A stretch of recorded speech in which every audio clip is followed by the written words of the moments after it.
Le féminisme. Le féminisme, le féminisme, le féminisme. On en parle partout. Des fois même on me traite de féministe. Je connais pas de quoi on parle. Je suis vraiment perdue sur ce concept-là et vraiment, je me dis souvent peut-être entre nous les femmes, on confond. Celles qui se prétendent féministes, elles présentent souvent des caractères un peu violents, etc. Il y a des extrémistes même qui enlèvent les soutiens et qui se baladent les seins dehors. Et moi, je suis partie quand même faire une petite recherche et j'ai trouvé une définition du féminisme assez simple qui est intéressante. Le féminisme est un mouvement social et politique qui vise à obtenir l'égalité des sexes, en particulier ce qui concerne les droits et les opportunités des femmes. Il cherche à éliminer les discriminations et les inégalités basées sur le genre. Ça, c'est vraiment le très, très, très simple. Parce que je me suis dit, si on allait trop chercher là et tout. Moi, ce qui m'intéresse, c'est la partie là, on dit bien, il cherche à éliminer les discriminations et les inégalités basées sur le genre. Est-ce que vous avez écouté qu'on a parlé du foyer? Non. Mais vous voyez, je me suis dit que je n'étais pas la bonne personne. Franchement, je me dis, quand on parle de féminisme, vu que je n'arrive pas encore, moi, personnellement, à me définir, certaines femmes me disent, Miss Bouloualou, tu es déjà féministe. Mais moi, je me dis, je ne suis pas féministe. Et donc, j'ai ma grande sœur là, elle est aussi Bapounou. On est obligé, souvent, de temps en temps, il faut être tribaliste. Mais je rigole. Mais c'est ma grande sœur et elle et moi, justement, on s'est connus sur les réseaux sociaux. Et c'est justement par ses positions qui sont très fortes. C'est une belle femme, je dois insister dessus. C'est une belle femme qui a la tête bien faite et qui connaît bien parler. C'est ma grande sœur, elle s'appelle Mamkoum, elle est au Gabon. Et donc, je me suis dit, on était obligé de vous présenter la nouvelle forme du Bouloualou Talk avec elle pour commencer à parler du féminisme. Mamkoum, bonjour. Bonjour Miss Bouloualou, merci de me recevoir. On dit quoi? On est là, ma belle. Je suis très contente d'être à Libreville. Je suis contente d'inaugurer la nouvelle version du Bouloualou Talk. Et tu sais que le Bouloualou, c'est un petit mot gentil et discriminatif pour les femmes, n'est-ce pas? Tu as le Bouloualou. Et moi, ce que j'aime beaucoup chez toi, c'est que ce Bouloualou est hyper rayonnant, productif et tu changes la norme du Bouloualou. En fait, c'était justement... Tu as vu là, par exemple, tu as dit, en fait, mon objectif, c'est... En portant le nom Bouloualou, tout le monde, en fait, a souvent une réaction que, ah, donc tu as le Bouloualou et tout. Et donc, c'est en mode, tu te fais voir, tu fais le Congo. C'est parce que c'est ça, en fait. Quand les gens disent, ah, mais Bouloualou, ça veut même dire quoi? Ah, c'est faire le Congo, ça, se faire voir. Et je me suis dit, en tant que femme, il est important dans notre société qui est très sexisée, de montrer une femme qui se fait voir, mais qui se fait pas voir pour n'importe quoi. Une femme qui se fait voir pour de bonnes choses, justement pour mettre en avant ce qui se fait en local, pour parler de sujets. C'est parce que le Bouloualou Talk, je me suis dit en audio, parce que Dieu merci, on m'a donné quand même une voix qui est intéressante. Je me dis, c'est le moment de justement partager avec les gens des messages, des sujets de société, parce que le féminisme commence à avoir une grosse place en Afrique. On l'aborde et je me dis que c'est pas souvent très bien abordé. Et avec une personne comme toi qui a vraiment une vision, je me dis, tu vis en Occident, mais tu prends quand même le temps de nous parler à nous les femmes, parce que tu es quand même présidente d'une ONG. Et je me dis, quand même, tu dois peut-être être mieux placée, parce que je t'avoue, il y a des sujets que tu abordes dans ton... Des fois, je me dis, ah, la grande est un peu trop poussée et tout. Et tu sais que je suis souvent dans ton inbox. Quand je comprends pas quelque chose, je te dis, la grande, tu ne sens pas que... Là, et puis tu me donnes ta position. Et justement, c'est ça que moi, je veux que tu nous dises un peu, parce que le féminisme, c'est quoi? Et je veux d'abord qu'on parle du féminisme en général. Et puis, je sais que tu te positionnes comme une afro-féministe, parce que j'ai même encore fait un tour sur ton site internet. C'est le premier truc qu'on dit, que tu es une militante afro-féministe. J'ai envie qu'on en discute ensemble et peut-être faire comprendre aux gens qui nous écoutent, à tout mon Bouloualou Gang, tous mes associés du Bouloualou Gang, leur faire un peu comprendre c'est quoi le féminisme, parce que j'ai beaucoup de femmes qui me suivent aujourd'hui. Un gros big up à la famille Instagram, parce que c'est devenu une petite famille pour moi, surtout les fans de Monsieur 2024 qui n'existent toujours pas. Mais... c'est vraiment dire à ces femmes-là, c'est quoi être féministe? C'est peut-être quoi le caractère d'une femme féministe? Parce que à la fin de notre échange, moi, je veux comprendre, parce que je veux savoir et puis me dire peut-être que, finalement, peut-être que je suis une féministe tout court. Est-ce que je suis une afro-féministe? Et puis donc, pour toi, Mamkoum, c'est quoi être une féministe? Alors, déjà, je ne suis peut-être pas la seule militante afroféministe ici au Gabon. J'ai beaucoup de sœurs de lumière qui regardent dans la même direction que moi. Est-ce que toutes les femmes devraient ou pourraient être féministes? Je pense que tous les genres doivent être féministes. Pourquoi? Parce que l'on soit un homme ou une femme, on est issu d'une femme. Et donc, que l'on soit la femme qui porte l'enfant ou la femme ou l'homme simplement qui va passer sa vie à côté d'une femme, il va faire face à des challenges que la vie d'une femme augure. C'est-à-dire que lorsqu'on est un être au féminin, et bien entendu, qu'on est une femme et qu'on est appelé à faire des enfants, alors il y a quelque chose qui va se passer, c'est qu'on va rencontrer des challenges. Il y a des obstacles qui sont propres à la vie d'une femme. Et même si on est un homme, on ne peut pas s'extraire de ça. Donc, exactement, parce que dans le couple, j'imagine que si une femme fait face à un challenge, forcément, ça aura de l'impact. Une femme qui est, par exemple, stressée, ça a de l'impact dans le couple, dans l'intimité, etc. Mais si, par exemple, tu devais nous dire, genre, pour toi, même si déjà ce sera ta sensibilité et peut-être ton expérience aussi, pour toi, c'est quoi le féminisme même? Alors, tu as donné une définition plutôt très intéressante. Elle est théorique. Il y a beaucoup de définitions du féminisme parce que, comme toute idéologie, il y a beaucoup de courants.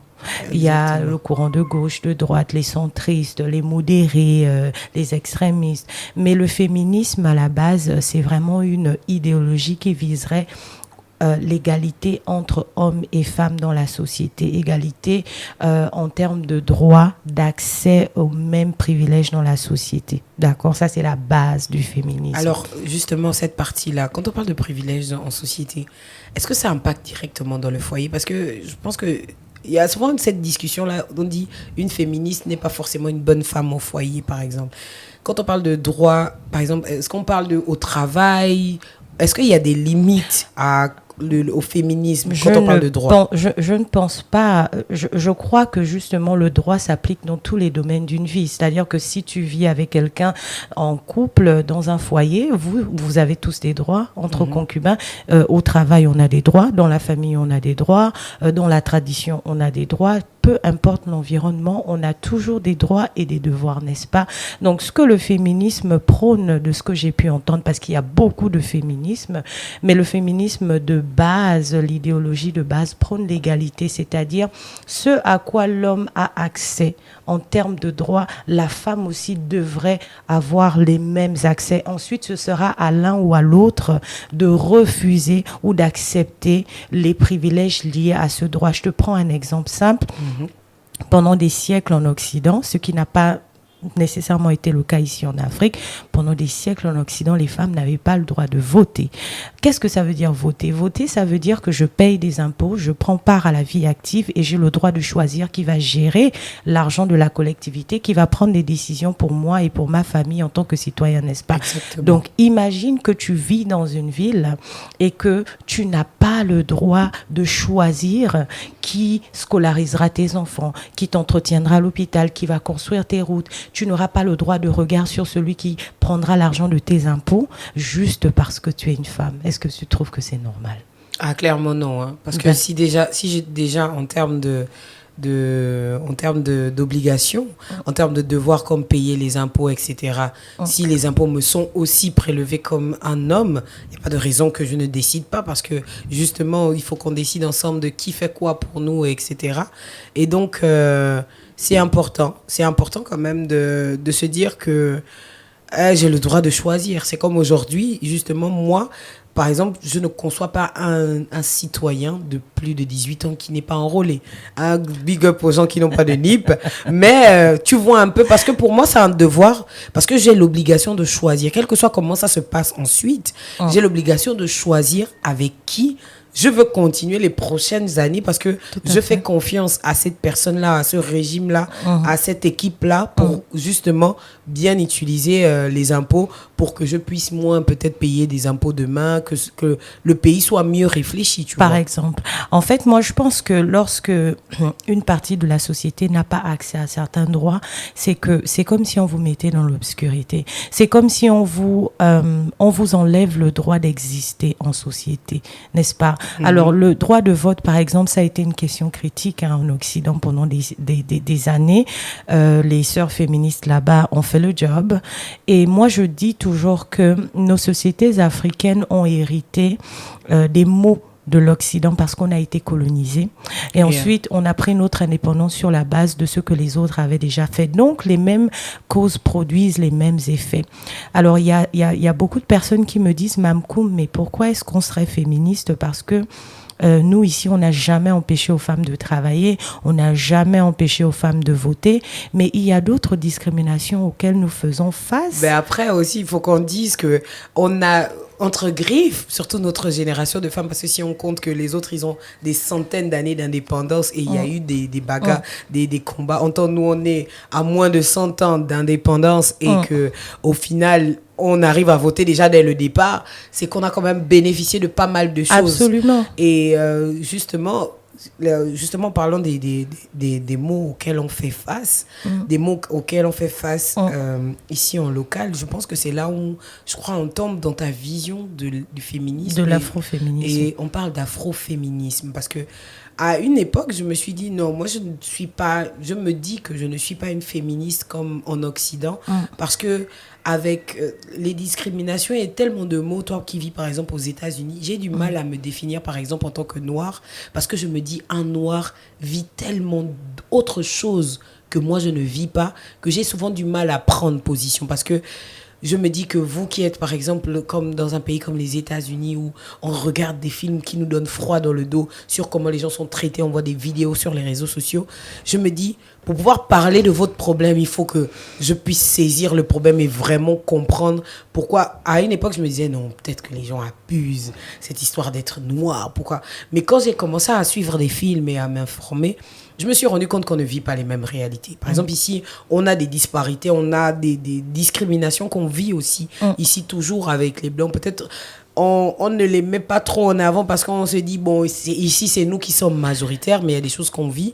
Et justement, en tant que femme aussi, il y a des choses qu'on vit ici, malgré qu'on vote, malgré que techniquement, on a le droit d'être chef, patron, etc. Mais il y a pas mal de choses qu'on vit. Et du coup, toi, l'afroféminisme, c'est quoi ? Alors, je disais à toute ta communauté, et je te disais tout à l'heure qu'il y a beaucoup de courants dans le féminisme, n'est-ce pas ?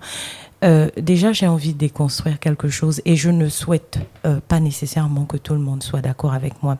Il y a des gens qui trouvent que les féministes occidentales elles sont excessives, elles sont en colère, elles sont un peu trop extraverties. Mais j'ai l'habitude de leur dire, imaginez que pendant des siècles, des femmes aient été brûlées au bûcher tout simplement parce qu'elles étaient des femmes, parce qu'elles étaient traitées de sorcières, parce qu'elles n'avaient pas le droit de pratiquer certains métiers et que lorsqu'il y avait, que tout allait mal dans les villages, dans certaines contrées, et on les brûlait au bûcher, c'est-à-dire qu'on ne les écoutait même pas, on les condamnait. Donc, des siècles après, vous voulez que les petits et les arrière-petits-enfants de ces femmes-là qui ont vécu des traumatismes mais excessifs ne soient pas dans une position de colère. Compliqué. Voilà. Et puis, moi, je me dis, je ne comprends jamais que lorsqu'une femme noire et africaine en particulier, on va venir à notre contexte immédiat gabonaise, parle d'une une idéologie, qu'on la ramène toujours à ce qui se passe en Occident. Non. Ici, au Gabon et en Afrique, on a nos réalités. Et dans le féminisme en général, il y a le féminisme du Nord qui va avoir des recommandations qui sont propres à cet environnement. Et ici, en Afrique, on a le féminisme du Sud. Et même pas qu'en Afrique, ce qu'on appelle le féminisme du Sud, ça va être le féminisme des pays de ce qu'on appelle le tiers-monde. Parce que dans le féminisme, il y a beaucoup de luttes. Et dans toutes les luttes, en réalité, si tu veux, le féminisme se rapproche ou est sœur d'une autre lutte qui est la lutte contre le racisme. Parce que toutes ces formes d'oppression, en réalité, ce sont des formes d'oppression de ceux qui pensent être les plus forts pour dominer sur les plus faibles. C'est-à-dire que quand les femmes vont être discriminées, marginalisées, le racisme va discriminer certaines races. Ça part toujours d'un même endroit où il y a des uns qui pensent qu'ils sont plus forts, qui sont mieux outillés. Et donc, pour que eux ils soient forts, il faut qu'ils piétinent. Et quand ils piétinent, ils créent justement des façons de faire qui vont discriminer ce qu'on appelle des minorités. Et eux, ils ont considéré que les femmes sont des minorités, quand bien même dans le monde, nous sommes plus nombreuses. Ça n'a pas de sens. Et donc, dans ce féminisme du Sud, on va retrouver tous les pays du tiers-monde, ce qu'on appelle, ou on voudrait appeler le tiers-monde. Et donc, en Afrique, on va parler d'afro-féminisme. Ça veut dire que toutes les recommandations, les luttes et justement tous les combats que nous allons mener doivent s'implanter dans un environnement qui va s'appeler l'Afrique. Et l'Afrique, c'est le berceau de l'humanité, mais c'est aussi l'un des continents les plus martyrisés, les plus incompris, les moins développés, on va dire dans un certain sens. Et donc le féminisme, l'afroféminisme n'aura pas nécessairement les mêmes méthodes, n'aura pas nécessairement les mêmes revendications que le féminisme du Nord. Mais toujours est-il que là où il y a des femmes, des discriminations vont naître parce que nous sommes dans un système conçu pour écraser la minorité. Donc l'afroféminisme, c'est vraiment cette idéologie qui va avoir certaines facettes où on va inclure les hommes dans notre combat. C'est-à-dire qu'au lieu de s'opposer aux hommes, l'afroféminisme va faire participer les hommes pour que cette discrimination en fait cesse. L'afroféminisme va être aussi l'idéologie où les femmes africaines vont, par exemple, comme moi, se servir des cultures et des coutumes et des traditions locales pour pouvoir justement amoindrir et peut-être faire disparaître les discriminations que nous connaissons en tant que femmes africaines. Donc l'afroféminisme a essentiellement, j'ai envie de dire, 4 courants principaux et qui vont se décliner, ça dépend de l'endroit du continent. On va avoir le féminisme du Maghreb, l'afroféminisme par exemple du Nord, on va avoir celui de l'Afrique centrale, on va avoir celui de l'Afrique australe et l'Afrique un peu de l'Ouest, mais l'afroféminisme, c'est vraiment l'idéologie qui viserait à atteindre une certaine égalité et d'autres recommandations dans la zone Afrique. Alors, tu parlais de méthode et tu parlais de revendication. Avant de parler de méthode, moi, je veux qu'on parle de revendication. Par exemple, tu es gabonaise et moi, en déplaise à certains, moi, je préfère parler du contexte que je maîtrise. Oui. Et c'est le contexte gabonais, bien que j'ai vécu en Afrique de l'Ouest aussi. Mais je préfère parler du contexte local. Pour toi, quelle est la revendication d'une femme qui représente l'afroféminisme au Gabon, par exemple? Alors, il faudrait en citer peut-être 3. Quelles sont les revendications? Alors, ici, dans le contexte gabonais, on n'aura pas de revendications nécessairement brutales comme les occidentales, parce que nous avons hérité des violences que les autres ont déjà subies. Par exemple, on a ici dans tout l'appareil législatif qui nous accompagne, qui était très discriminant. Alors, la bonne nouvelle, c'est que depuis la loi visant à éliminer toute forme de violence faite contre les femmes en 2021, juridiquement, les choses ont beaucoup avancé. L'ensemble des revendications, ça va être que la femme ait un rôle beaucoup plus important dans la société. Parce que les discriminations que nous vivons partent de l'appareil juridique et législatif que nous utilisons, mais ça part aussi de la perception. Je ne dis pas nos traditions, je ne dis pas notre culture, mais la perception et l'utilisation de notre culture, coutumes et traditions. Les revendications, ça va peut-être être que la femme gabonaise puisse naturellement s'épanouir. Ça, c'est vraiment mon avis. Moi, je trouve que la femme gabonaise, nous sommes englués dans un système duquel on hérite. Et malheureusement, la plupart d'entre nous ne sommes même pas conscientes que nous sommes dans un système qui est violent. Pourquoi? Parce que on hérite de cette violence-là. C'est-à-dire que le code avec lequel nous, les femmes gabonaises, nous nous unissons à nos époux, on l'hérite de Napoléon, qui est misogyne, tout le monde le sait. Ça, c'est très grave quand même. Je veux dire qu'on peut récupérer ce que les autres ont eu à faire, mais on ne peut pas récupérer une loi qui est vieille des années 40 chez les autres. Il faut arrêter. Il faut innover. Il faut avoir un contexte. Après, j'ai aussi envie de te dire que si nous avons opté dans ce pays, le Gabon, pour vivre dans une démocratie, mais la démocratie, c'est la prise en compte des opinions de tout le monde. Il n'est pas question que dans ce Gabon de 2024 aujourd'hui, que les femmes bavent, que les femmes aient du mal à s'exprimer, que les femmes aient du mal à s'épanouir, que les femmes soient marginalisées juste parce que on ne veut pas réfléchir la société de demain. Donc, en fait, l'ensemble des violences que nous, en tant que femmes gabonaises, nous vivons, ce sont des violences dont on hérite, mais ce ne sont pas des violences palpables ou que tu peux toucher. Ce sont des violences dans la mentalité qui nous a été inculquée et dont on hérite en fait.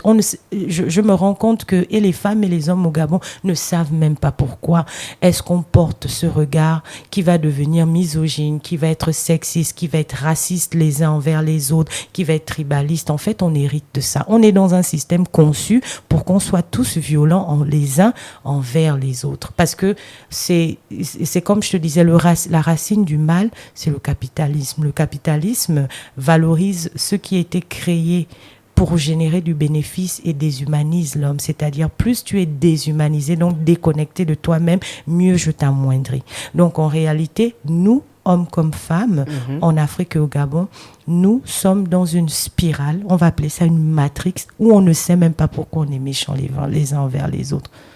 En fait, je vois ton analyse un peu comme si c'était que dans le féminisme, il y a, je comprends maintenant quand tu parlais d'une part de racisme, ça veut dire qu'il y a une part de, entre griffes, de haine qui nous a été transmise, une part de haine qui nous a, on va dire, ça veut dire ça nous a été injecté, ça nous a été injecté comme ça va créer déjà des disparités entre nous. Ça. Comme ça, on va déjà se cogner entre nous et le dominateur va continuer de dominer. Mais bien sûr, c'est la base. Et justement, moi, ce qui m'intéresse dans ce que tu dis, c'est que dans ton approche, toi, tu parles de culture, de tradition. C'est-à-dire, est-ce que ça ne fait pas en sorte qu'on soit un peu perdu, contradictoire un peu? Parce que moi dans mon cas, pour moi, une femme doit travailler. Ouais. Elle doit travailler, même si c'est un petit boulot, même parce que j'ai tellement de respect, tu sais, pour les femmes qui vendent au marché. J'ai des amis dont les mamans vont au marché depuis 20-30 ans. Comment ces femmes-là ont réussi à nous créer des cadres, et etc., etc. Mais c'est le genre de femme, quand tu discutes avec elle, elle va t'encourager à travailler. Elle va pas te faire dépendre d'un homme, parce que tu vois, il y a aussi les mentalités. Je comprends ce que tu dis dans la violence de nos mentalités, le fait qu'une femme doit tout faire pour être seulement la bonne femme d'un homme qui a de l'argent. Et justement, c'est ce truc-là, je me dis, une femme doit travailler non seulement pour déjà avoir la valeur de l'argent, de la valeur de l'effort et tout, et surtout avoir son petit épanouissement. Parce que le fait, déjà c'est une expérience que je vis déjà moi-même, j'ai été très fille à papa, donc je n'avais pas forcément la valeur de l'argent, c'est les circonstances de la vie et surtout la vie à l'étranger, et aujourd'hui que je me prends en charge complètement, il y a des jours je m'assois, je me dis, attends, comment papa faisait? Parce que mon père, il a été le genre d'homme vraiment à l'africaine qu'on aime bien. Il a l'argent, il prend tout le monde en charge. Les copines, les enfants, des fois, il a accompagné certaines de nos mamans, par exemple. Il a payé l'école, etc. Nous, tu as vu cette image de l'homme-là? Ça, c'est l'image de l'homme qu'on aime bien. Et souvent, nous, les femmes, pas seulement les femmes, par exemple, nous, quand on était petits, ou même surtout les femmes, parce qu'il y a des femmes qui font des caprices aux hommes. Quand tu regardes l'homme qu'elle a dans sa vie, c'est un homme qui se débrouille, qui est capable de s'oublier, de ne pas bien se vêtir parce qu'il veut, par un exemple bête, que sa meuf ait un tissage de 200 000 francs. Tu vois un peu. Elle a le caprice de oui, j'ai vu tel truc sur Internet, je le veux. Lui, il a le souci de il faut qu'il travaille encore pour donner à cette femme-là cette chose-là. Ça, c'est un aspect. Et il y a l'autre côté où l'épanouissement de la femme. L'épanouissement de la femme, tu vois, par exemple, toi, Mamkoum, tu travailles, tu as la possibilité, par exemple, tu es doctorante aujourd'hui. Donc, ça veut dire même intellectuellement, tu vas loin. Tu te donnes la chance d'aller loin. Tu arrives à, par exemple, t'offrir une robe à la fin du mois et tu te dis, tu n'as pas mal de t'offrir une robe. Tu as cette valeur-là qui vient parce que ça devient naturel. Et à ta fille, tu as une grande fille aujourd'hui, j'imagine que c'est ces valeurs-là. Tu as beaucoup travaillé dans ton histoire, on va en parler tout à l'heure. Dans ton histoire, tu sais que tu as beaucoup travaillé pour obtenir certaines choses. Et cette valeur-là, forcément, tu l'as donnée à ta fille. Et je pense que si on crée des femmes qui peuvent créer leur propre épanouissement, pas que financier, parce que je me dis, l'épanouissement financier ouvre des portes. Par exemple, une femme peut s'offrir un psychologue si elle a les moyens de se l'offrir. Tu vois un peu, tu as le droit de t'offrir des vacances, etc. Et je me dis que là, par exemple, mon discours, il y a des gens qui me disent, ouais, toi, tu es féministe et tout, tu vois, ce type de discours. Moi, vraiment, ça, c'est pour toi, c'est logique, n'est-ce pas? C'est logique qu'une femme travaille. Parce que moi, mon père, j'ai grandi dans la maison de mon père. C'est quelque chose il a fait plus de filles. Donc, c'est quelque chose qu'il insistait à nous donner. Par exemple, j'ai la maman de 2 de mes frères qui m'a dit, tu sais, ton père a payé mon école. Et ce qu'il me disait, c'est, je te paye l'école parce qu'on ne sait jamais. Demain, il peut arriver quelque chose et je ne serai pas en mesure de pouvoir assurer ce que j'assure naturellement aujourd'hui. Et par exemple, on a vécu un truc en famille, c'est que mon père est tombé malade. Okay. Et vraiment, je bénis Dieu quand même. Par exemple, moi, j'ai eu l'avantage. Moi, ma mère, elle était en entreprise privée, cadre et tout, etc. Mais j'ai mes frères et sœurs qui n'ont pas eu cet avantage-là. Et parce que les mamans de mes frères et sœurs, ce sont aussi mes mamans. Et quand la maman de mes frères m'a dit ça, ça m'a fait comprendre à quel point, par exemple, quand tu dis, par exemple, que les hommes aussi doivent être féministes, à quel point mon père avait une vision où, en fait...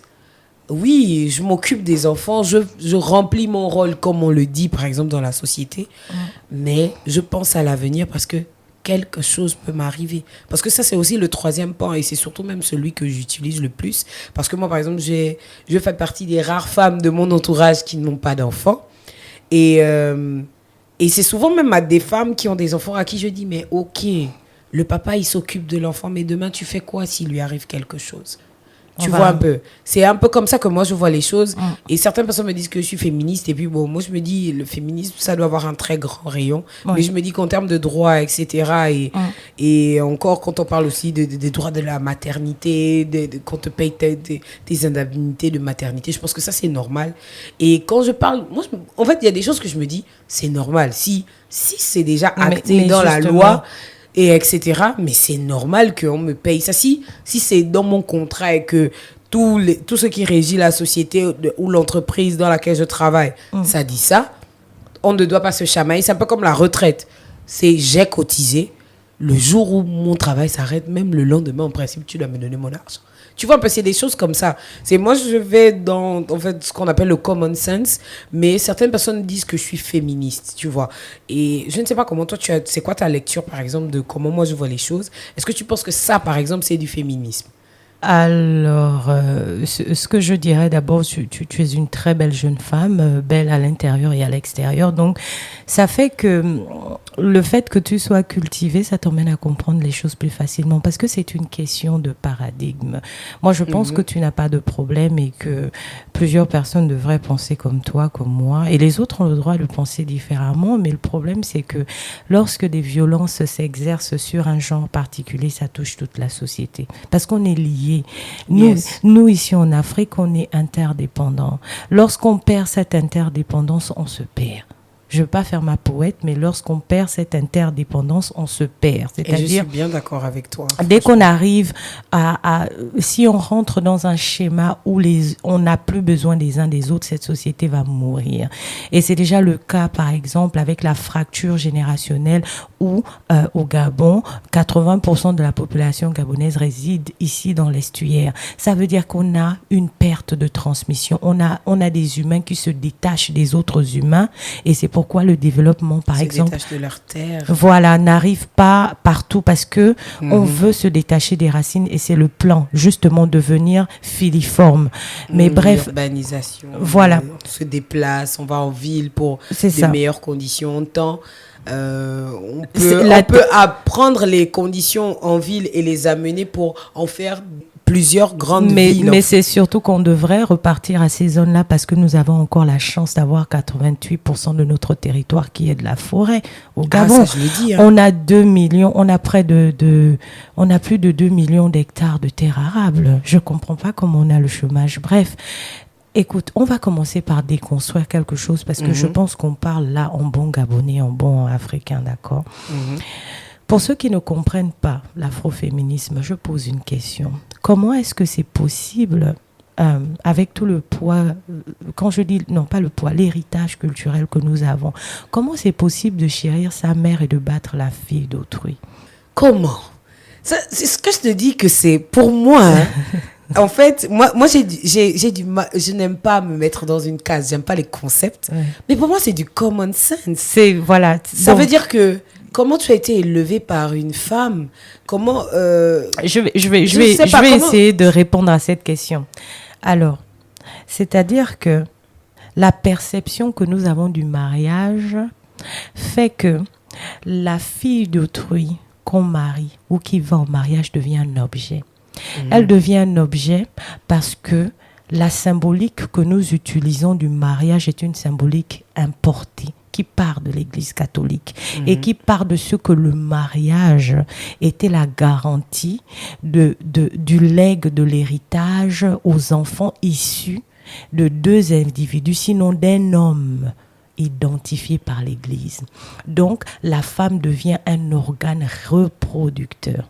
Donc, elle-même, en elle-même, elle n'a pas nécessairement de valeur, mais ce qui sort d'elle, qui est un garçon, doit hériter des terres que l'Église catholique veut bien donner. Là, je te parle, là, on est dans les années 1200 et avant. Bon, nous, on se retrouve au Gabon où, aujourd'hui, la mère, on la chérit, parce que naturellement, on est sûr qu'on sort d'elle, mais la fille d'autrui qu'on épouse, on peut insulter ses parties génitales. Pourquoi? Parce qu'on se dit qu'on a payé une dot. Par contre, dans nos traditions, et c'est pourquoi mon féminisme, l'afroféminisme que je porte s'enracine dans nos traditions, dans nos traditions, le mariage est conçu comme une alliance des familles. Ce n'est pas seulement deux personnes, non, il n'y a même pas achat. Non. Parce que j'ai vécu un truc récemment avec le mariage d'une de mes sœurs où on me disait que oui, on paye. Bon, c'est des chrétiens, hein, je peux comprendre. Chacun est dans son paradigme. Tout à fait. Mais ils mettaient en avant un côté achat. Et je disais, mais non. Mais ça n'a même pas de sens, tu sais, parce que... et on va en venir au point où les femmes elles-mêmes sont très ignorantes. Elles acceptent de subir des violences qui ne sont pas nécessaires. Je t'ai parlé, par exemple, du cas de cette mère qu'on chérit en Afrique et de l'épouse qu'on traite de tout lorsqu'elle ne rentre pas dans une case. Ça, c'est un premier paradoxe. Pour ceux qui ne veulent pas comprendre à quel point le féminisme est simple à comprendre. Comment tu peux concevoir dans une société, par exemple, quel est le bon exemple que je puisse te prendre? Je t'ai parlé du cas de la mère. Ah oui, revenons à l'exemple du fameux dicton. Nos grands-pères apportaient tout à nos mères. Ce sont nos grands-pères qui apportaient l'argent pour nourrir le foyer. Aujourd'hui, les femmes d'aujourd'hui, parce que vous partez travailler l'argent comme les hommes, vous pensez qu'on est égaux. Alors moi, je vais démolir ça tout de suite. Nos grands-mères n'ont jamais été assises à la maison. Jamais. Et j'ajoute même d'ailleurs que pour ceux qui ont vécu un petit peu au village comme moi, voilà ce qui se passe. Les hommes allaient abattre le gibier, chercher le gibier. Est-ce que vous savez qu'il y a des jours où les pièges ne prenaient personne? Mais par contre, il n'y a pas un jour où quelqu'un a dormi sans manger. Et qui a cuisiné? C'est la grand-mère. La grand-mère. Et je ne sais pas pour toi, mais je sais que, tu sais, chez nous, parce que justement, moi, je me dis aussi qu'on se perd beaucoup parce qu'on se détache de notre spiritualité. Justement, laisse-moi juste aller, je vais chuter pour que tu puisses renchérir. Lorsque la grand-mère, elle allait au champ tous les jours. C'est-à-dire que sa production alimentaire ne dépendait pas de ce que le piège est bien placé, ne dépendait pas de ce que il y avait des cartouches. Donc cette femme-là, elle travaillait, on peut considérer qu'elle travaillait à temps plein et qu'elle avait son salaire qui était la production de la terre. Ok, ça c'est la première chose. La deuxième chose qu'on veut nier aux femmes, c'est que lorsqu'on inculque ça aux jeunes générations, que les femmes, nos grand-mères étaient assises à la maison et que c'est l'homme qui apportait le manger, comme on dit. Mais en fait, on est en train de nier toutes les compétences que nos femmes, nos grand-mères ont développées. Pourquoi? Parce que quand elles apportaient tout ce qui sortait de terre et que l'homme, il avait le gibier quand il pouvait, n'est-ce pas? Il faut pas oublier que la transformation de ce manger, la brute, c'était la femme. La répartition, l'esthétique, la portée nutritionnelle de ce mets, de ce repas. S'assurer que ça devait tenir peut-être 2-3 Exactement. jours pour toute la famille. Ça, c'est une expertise qu'on ne veut pas reconnaître à la femme. C'est-à-dire que On nous dire dit que c'est normal. non, Tu es une non. femme, Non, donc pas c'est du tout. normal. Dans les autres pays, des gens se font payer pour ça. Ils s'appellent des chefs. Regarde même cette discrimination. C'est que dans le monde aujourd'hui, on dit aux femmes, votre place est à la cuisine, mais les meilleurs chefs sont des hommes. Écoute-moi ça. Donc, celle qui cuisine tous les jours pour nourrir les gens là, qui te divise une boîte de sardines pour 5 personnes, elle ne peut pas être une experte de la cuisine. Mais celui qui vient mettre son petit pois au centre de l'assiette avec un peu de mousseline, lui, on en fait un chef étoilé dans le monde. Pendant que celle-là, elle nourrit des gens, elle éduque des gens, elle transmet. Donc, tu vois un peu ce problème-là. Comment est-ce que nous, les Africains, pendant qu'on voit comment nos grands-mères fonctionnent, on accepte de dire ça que nos grands-mères, elles étaient au foyer, elles n'étaient pas comme vous. Non, nos grands-mères travaillaient. Il faut arrêter de nier ce que la femme a produit. Et il faut qu'on arrête moi, je pense qu'il faut qu'on arrête aussi de voir le travail de la femme dans le sens où c'est forcément le numéraire que ça apporte. Parce que moi, je me dis, déjà, gérer un foyer, c'est quelque chose, hein. Moi, j'ai des femmes qui restent à la maison. Elles ont 2-3 enfants. Elles s'occupent du gars. C'est vrai que le gars amène le numéraire, il paye le loyer, etc. Mais toute l'organisation de la maison, c'est la femme. Même pour que l'homme sache qu'il manque X et Y, c'est parce que ça fait partie de l'organisation on multiplie les compétences. Mais est-ce que tu veux qu'on analyse très rapidement pourquoi on en est là au point où on veut nier les compétences de la femme? Tu sais, je te disais tout à l'heure que l'ennemi commun qui déshumanise, ça s'appelle le capitalisme. C'est-à-dire que nous, à l'époque, quand nos grands-parents vivaient de la terre, de la chasse, de la cueillette, de la pêche et tout, il n'y avait pas ce problème-là. Pourquoi? Parce qu'on considérait que chacun apportait. Alors, quand on rentre dans la colonisation, l'argent devient la valeur fondamentale de la preuve du travail, de la preuve de la production. Et lorsque les colons sont arrivés avec leurs habitudes misogynes, ce sont les hommes qui ont eu accès à l'éducation en premier et ce sont les hommes qui ont eu l'accès au travail du blanc en premier. Donc nous sommes dans une société. Et c'est comme ça qu'on a hérité des premières discriminations, des Est-ce que tu comprends disparités. Avant, on était ensemble. Et c'est pourquoi moi je dis repartons. Allons-y prendre ce qui est bon, parce que ce qu'on est en train de vouloir faire là, on transporte les bagages des gens qu'on ne connaît pas. On ne fait pas ça. On ne connaît même pas la personne qui avait réfléchi tout non, ça. En fait, la base, c'est vraiment l'Occident. Je sais pas, il y a combien de siècles là-bas, c'était Mutuki quand même. C'était pas bon. C'était un peu fort. C'est pour ça que je disais même à quelqu'un hier, moi, il y a des programmes télé que je ne regarde pas. J'ai même un rapport un peu compliqué aujourd'hui avec la télé, parce que tu te rends compte qu'il y a des valeurs. Il y a des chaînes que je peux pas nommer là, mais où on te présente un truc, c'est censé être pour les femmes, on te présente que les femmes psychopathes. Ouais. C'est quoi le message? C'est que la femme, elle est seulement psychopathe. C'est pourquoi on veut te la présenter comme ça, justement, parce qu'on veut changer la perception de la société. Et c'est pourquoi je m'étonne de ce que... Moi, je disais dans un live où je m'adressais au président de la transition, je pense il y a un mois, où je lui disais qu'il faut couper certaines chaînes au Gabon. Vous n'avez pas la main mise sur le contenu. N'exposez pas ça aux gens, parce que c'est ce qu'on voit et c'est ce qu'on entend. C'est ce qu'on consomme qui façonne notre... Et vu que notre génération... Par exemple, moi, j'étais de la génération télévision, donc tu passes beaucoup plus de temps devant Trace. C'est pas normal. Tu passes plus de temps devant Trace. Et c'est comme ça même que j'ai découvert à moins de 10 ans la pornographie, etc. Et ça a vraiment changé le paradigme du sexe dans ma tête pendant des années. Et tu vois que justement, c'est pour ça que j'ai du mal maintenant avec la télévision. Au moins sur YouTube. Ah, moi, je ne regarde pas. Au moins sur YouTube, on travaille maintenant les algorithmes. Donc, c'est ce que tu as l'habitude de chercher, que YouTube, par exemple, te propose. Et du coup, moi, justement, par rapport à ça, il y a aussi justement l'impact de la femme. Pourquoi? Par exemple, les gens qui aujourd'hui se discutent même pour certains concepts. Okay. Je suis d'accord que malheureusement ou heureusement, on est dans un monde qui mixe maintenant les choses. Comme tu dis, allons-y prendre ce qui est bon. Mais par exemple, le fait que ce soit les femmes qui plantaient, la femme qui cuisine. Il y a quelque chose qui se transmettait. Il y a de l'amour, il y a de l'attention qui se transmettait. Et comme tu disais, on était ensemble. Ça veut dire, quand l'homme fait l'effort en forêt de ramener le gibier, ce que ça représentait, l'image qui représentait de l'homme pour une jeune fille qui sait que demain, elle va être mariée, etc. Il y a tellement de choses qui ont été changées. Je vais te faire rigoler sans vouloir te couper et peut-être que vous allez avoir l'image que je vais vous faire passer. Dans nos traditions tradition africaine, on considère que la femme, c'est la puissance et l'homme, c'est l'autorité. Ah, je voulais pas arriver là-bas. Attends. Tu es arrivé là-bas. Attends, on va faire simple, ok? Alors, dans nos sociétés, on considère que la femme, c'est la puissance et puis l'homme, c'est l'autorité, c'est-à-dire puits et sens. Donc, le puits de tout ce qui est censé. N'est-ce pas? Ça, c'est la femme. L'autorité, c'est automatisme que je dirige. Donc, autorité, vers. Je dirige ma force et mon autorité vers quelque part. Alors, si on regarde nos gouvernements africains, l'armée, c'est l'autorité. Donc, ils reçoivent les ordres de quelqu'un qui est puissant. Yes. Est-ce que c'est la logique? Donc, comment est-ce qu'on peut se retrouver dans une société où on dit aux femmes que vous n'avez rien, vous n'êtes rien, vous ne pouvez rien faire, vous ne pouvez commander personne, puisque c'est celui qui est puissant qui donne l'ordre à l'autorité d'exécuter.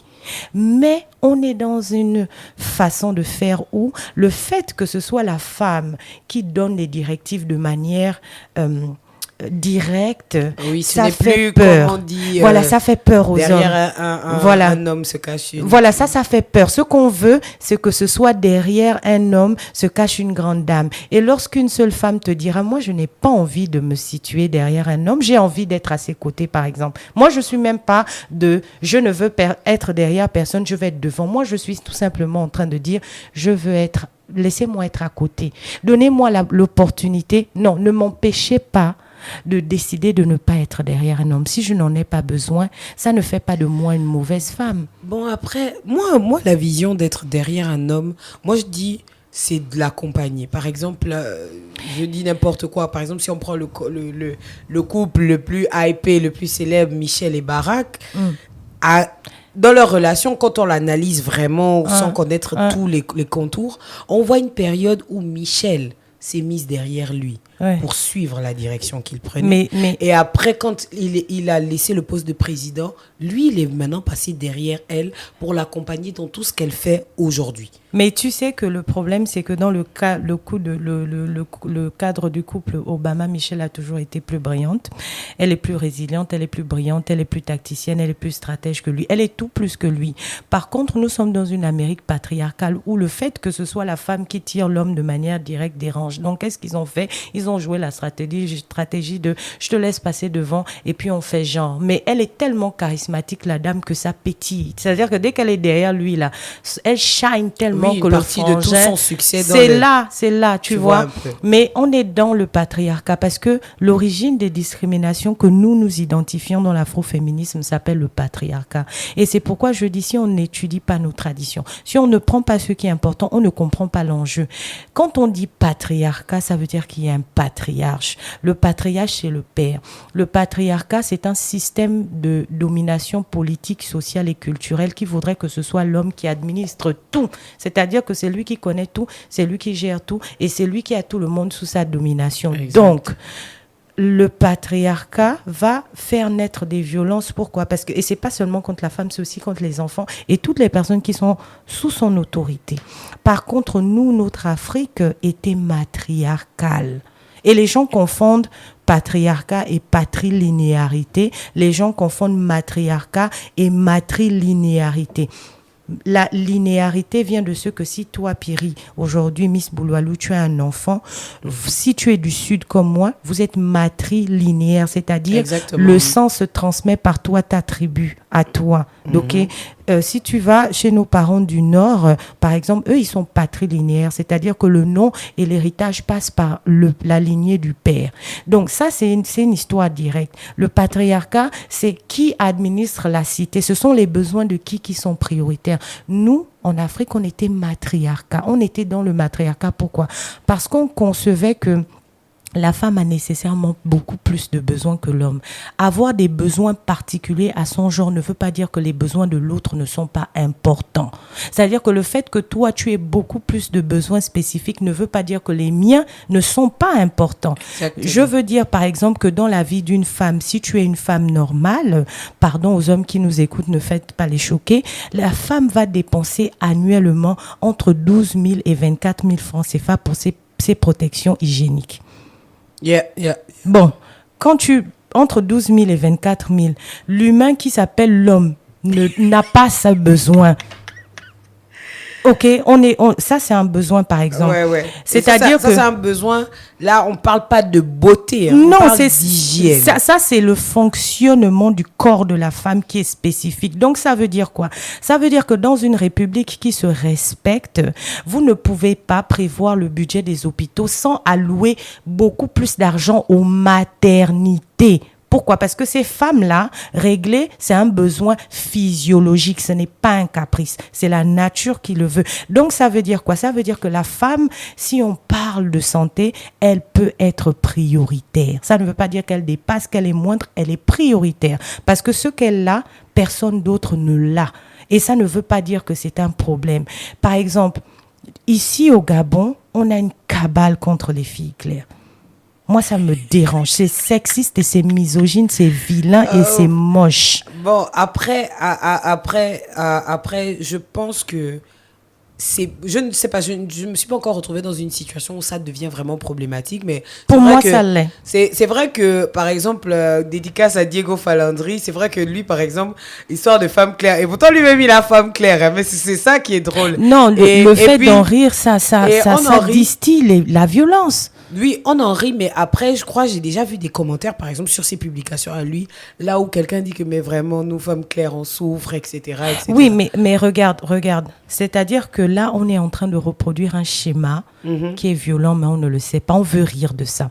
Tu sais d'où cette discrimination? Ça s'appelle le colorisme. Tu sais c'est quoi le colorisme? C'est un problème que les minorités rencontrent. Ça part du racisme. Pourquoi est-ce que on ne veut pas réaliser que nous, on a accepté la pluralité des genres depuis? Ce sont les autres qui ont toujours un problème avec les races. C'est-à-dire ce sont les autres qui ont des problèmes avec les blacks blancs. Les blacks, beurre parce que et chez nous, rouge. on a les Attendez, albinos, mais quand même. On a tellement de couleurs L'homme noir, sans non même mais partir de l'Afrique. l'homme noir, nous sommes la seule race qui pouvons produire toutes les autres races. Tu comprends? C'est-à-dire que deux personnes noires ou une personne noire qui fait un enfant avec un autre individu de ce qu'on pourrait appeler race, nous sommes les seuls à pouvoir produire toutes les palettes de ce qu'on peut dire des couleurs. Donc ça veut dire que dans notre Afrique qui devrait se respecter, les formes, les couleurs, c'est naturel chez nous d'avoir de la différence. Le problème, c'est que les autres, ils sont dans un processus d'uniformisation.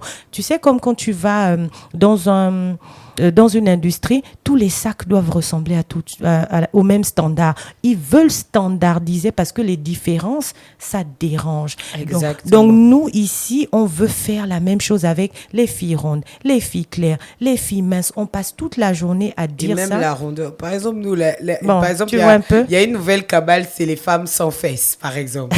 Ah, ça, c'est... Mais on oui. est deux. Mais tu vois, par exemple, la cabale, moi, j'ai vu de ces trucs. C'est, si tu n'as pas les fesses, ou bien les femmes qui ont, par exemple, des grandes pointures. Ça veut dire que moi, je rentre dans tellement de trucs. Ça veut dire que tu as une grande pointure, tu n'as pas de fesses, tu es comme si. Ouais, tu rentres pas dans les normes. Tu rentres pas dans les normes. Et ce que moi, je trouve, que je trouve vraiment dommage, c'est que c'est vrai. Ça veut dire que... Si on rit avec ça, dans 5 ans, les femmes... Ça peut devenir quelque chose de très Non, violent. pas c'est en train de devenir. C'est-à-dire que la femme qu'on va regarder comme étant une journaliste, les femmes qu'on va vouloir représenter dans l'espace public, elles devront répondre à ces critères de ce qui est aimé. Tu comprends? Et c'est ça le problème dont on parlait en off aujourd'hui avec les influenceuses. C'est-à-dire, les influenceuses ressemblent à des standards que l'algorithme aime. Donc, plus tu vas ressembler à un standard, mieux tu seras visible. Le problème, c'est que les minorités existent aussi. Mais comment est-ce qu'on accepte bêtement d'accepter, de prendre toute cette forme de violence? Moi, j'ai une question pour toi. Est-ce que c'est la standardisation de la communication de masse?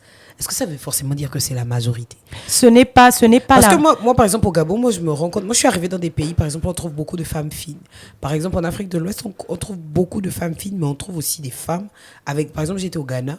La rondeur au Ghana, c'est normal. Ouais. Ça veut dire que, on appelle ça comme, par exemple, au bolo. Quand on dit une femme est au bolo, c'est une femme qui a des formes bien chargées, etc. Le Ghana, Nigeria, c'est une zone là où c'est normal. Ils sont assis J'étais sur au leur Burkina culture. Faso. J'étais au Burkina Faso, les femmes sont beaucoup plus fines. Les femmes sont beaucoup plus fines, donc c'est des pays là où c'est un peu difficile de trouver. On appelle ça comment? Par exemple, quand tu es vraiment cher de trouver Mutoki là-bas, c'est pas forcément facile pour nous autres. Mais tu imagines, mais les grandes communications, c'est une certaine forme de fait, c'est une certaine qualité d'habit, Ouais, comment on est s'habille, sous domination. etc. Mais moi, je me rends compte que c'est justement, c'est ça le travail. Et ça veut dire sur 10 panneaux publicitaires, tu trouves une qualité de femme, ça va devenir ton standard à toi. C'est ça. Tu vas être mal à l'aise avec toi-même, C'est ça. etc. Mais tu sais c'est quoi le but de faire ça, non? C'est-à-dire que toi, quand tu es là, Miss Bouloualou, comme moi, où tu as la peau naturelle, tu as les cheveux naturels, tu as tes formes plantureuses, tu t'assumes, tu es belle, plus tu passes le matin et que tu as un panneau publicitaire là où il y a une nana qui a le ventre plat, qui a les fesses ressorties, qui a de la poitrine, en fait, le but à ces gens-là, c'est qu'on te vende des crèmes amincissantes, c'est qu'on te vende des gaines, c'est Le qu'on te BBL. pousse à faire le BBL. C'est-à-dire que les gars, eux, ils bossent pour leur pognon parce qu'ils pensent parce qu'avoir que- le pognon, c'est dominer le monde. Parce que ces pubs là coûtent de l'argent. C'est C'est toute ça. une réflexion. Non, c'est-à-dire toute la qu'on pub. vous change la perception. Plus on te montre ça, on te crée des complexes et ces complexes-là produisent de l'argent aux autres.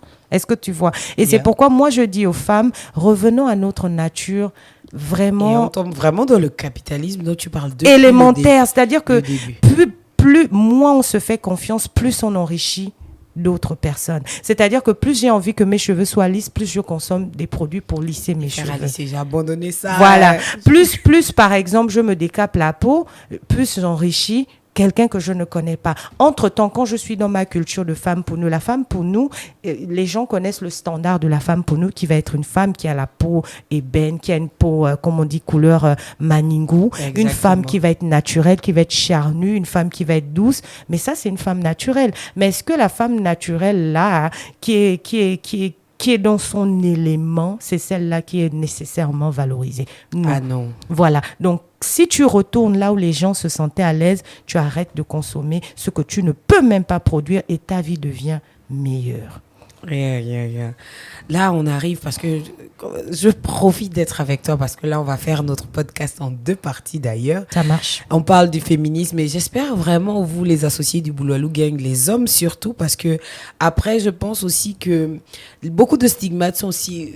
Bon, je pense que les hommes aussi ont subi leur part du programme. Mais c'est tout le monde. Parce que tout le monde est victime de C'est la tout le monde, communication c'est de tout le masse. monde. J'espère que vous avez compris. Donc, si on devrait conclure sur cette partie sur le féminisme, parce que ce qui est bien, et j'espère que vous avez aussi apprécié le moment là, c'est que vraiment toi tu es venu nous expliquer, vraiment tu as éclaté le féminisme.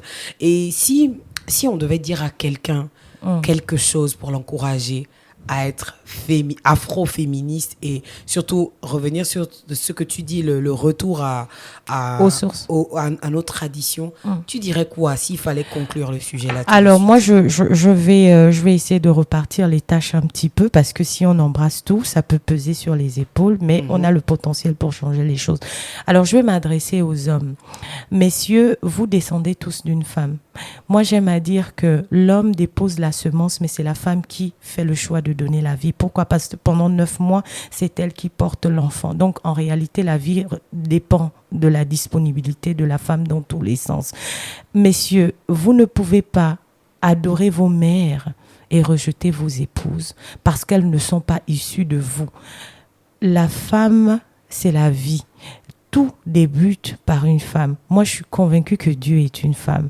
Donc, messieurs, à chaque fois que vous allez prendre parti, à chaque fois que vous allez accompagner les revendications afro-féministes, vous le ferez pour vos mères, vous le ferez pour vos filles là, qui sont vos princesses, vous le ferez pour vos sœurs, pour vos nièces, pour vos épouses, pour les femmes qui comptent en fait dans votre vie. Donc, si tu es contre le féminisme, il n'y a pas de problème. Mais dis-toi qu'un jour, une femme de ta famille peut, et je ne le souhaite pas, être victime de quelque chose, tu en seras affecté. Donc, soyons du bon côté quand on est un homme.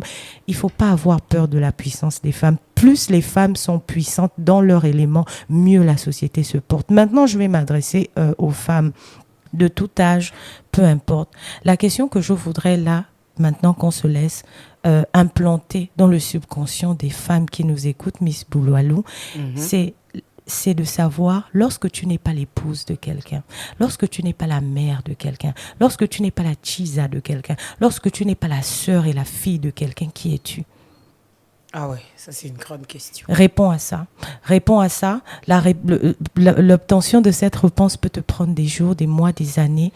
Et je suis là pour t'aider à trouver le chemin de la réponse. Je ne l'ai pas, mais je suis sûre que tu l'as. Ça prendra le temps que ça te prendra. Mais j'ai juste envie de te dire que lorsque tu n'es pas l'épouse, la mère, la sœur, la nièce, la fille, la concubine, la chisa de quelqu'un, tu es toi. Et toi, c'est ce qui est important pour la société dans laquelle tu évolues. Parce que toi, c'est tout le monde. Et voilà, donc toi, c'est tout le monde. Et moi, j'aimerais dire juste quelque chose. J'espère que vous avez bien pris le temps d'apprécier un peu l'approche parce que moi, dans le Boulalou Talk, je pose la question, mais qu'est-ce que... donc là, c'est qu'est-ce que le féminisme? Et là, on avait la vision de Mam Koum qui est avec moi. Et on va clôturer cette première partie parce que vous devez aussi nous dire en commentaire, c'est quoi en fait pour vous le féminisme? Est-ce que vous êtes d'accord avec Mam Koum? Si vous êtes les détracteurs de Mam Koum, moi, je ne suis pas aussi fair-play qu'elle, mais on vous laisse quand même la liberté. On est dans un pays libre quand même. On vous laisse la liberté. Nous, on va faire une petite pause et on va vous donner rendez-vous pour le prochain épisode où on va parler à d'autres choses avec Mam Koum. Donc, merci de nous avoir écoutés. Et puis, on va respirer. Moi, je dis on va respirer, mais ne vous inquiétez pas. Je veux bien vous charger en commentaire là tout à l'heure. Et n'hésitez vraiment pas à partager le podcast. Là, c'était vraiment la vision de Mam Koum sur le féminisme. On va parler d'autres choses dans un autre épisode la semaine prochaine. Merci de nous avoir écoutés. Bisous, bisous, Miss Bouloualou.